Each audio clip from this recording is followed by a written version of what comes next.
ദുരന്തം നടന്നത് വയനാട്ടിലാണെങ്കിലും നിലമ്പൂരിൽ ചാലിയാറിൽ നിന്നാണ് കൂടുതൽ മൃതദേഹങ്ങളും കണ്ടെടുത്തത്. കണ്ടെത്തിയ മൃതദേഹങ്ങൾ മനുഷ്യൻ്റേതാണെന്ന് പോലും തിരിച്ചറിയാനാവാത്ത അവസ്ഥ.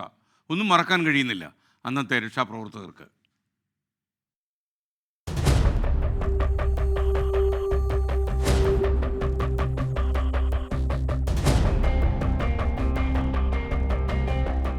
മുണ്ടക്കൈയുടെയും ചൂരൽമലയുടെയും ഹൃദയം തകർന്നപ്പോൾ ശാന്തമായി ഒഴുകിയിരുന്ന ചാലിയാർ ചാവുകടലായി മാറി.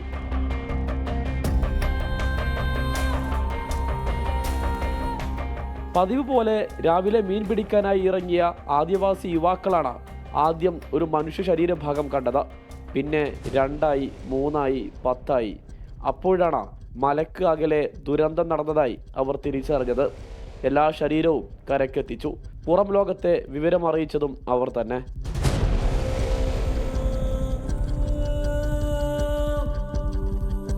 കൈമൈ മറന്ന് സംവിധാനങ്ങൾക്കൊപ്പം എല്ലാ തടസ്സങ്ങളും മറികടന്ന് നിലമ്പൂർ എന്ന ദേശം രക്ഷാപ്രവർത്തനത്തിനിറങ്ങി.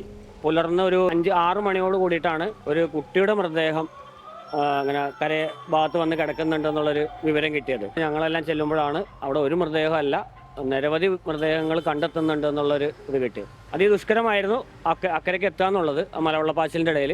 വനത്തിനകത്ത് നിന്ന് ലഭിക്കുന്ന മൃതദേഹങ്ങൾ ട്രാക്ടറിലും ആദിവാസി യുവാക്കൾ തുഴയുന്ന ചങ്ങാടത്തിലുമാണ് പുഴക്കിക്കരെ എത്തിച്ചത്.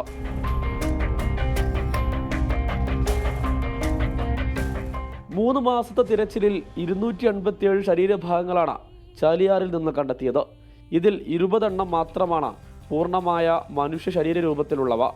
16 കിലോമീറ്റർ ഒഴുകിയാണ് മനുഷ്യരും കെട്ടിടാവശിഷ്ടങ്ങളും പോത്തുകല്ലിലെത്തിയത്. നമ്മളെ ERF-നെ സംബന്ധിച്ചിടത്തോളം ഏറ്റവും കൂടുതൽ ബുദ്ധിമുട്ട് അനുഭവിച്ച ഒരു റെസ്ക്യൂ, അതേപോലെ തന്നെ ഏറ്റവും ഭയാനകമായ റെസ്ക്യൂ എന്ന് തന്നെ പറയാം, ഈ ഒരു വയനാട് ചൂരന്മല മുണ്ടക്കൈ ദുരന്തം തന്നെ ആയിരിക്കും. കവളപ്പാറ ദുരന്തം അനുഭവിച്ച നിലമ്പൂരുകാർക്ക് ദുരന്തം എന്താണെന്നറിയാം. അവർ ഉറങ്ങാത്ത മാസങ്ങളാണ് കടന്നുപോയത്. ചാലിയാറിന് സമീപത്തെ ഓരോ കാലടിക്കടിയിലും ഓരോ മനുഷ്യരുണ്ടാവുമായിരുന്നു.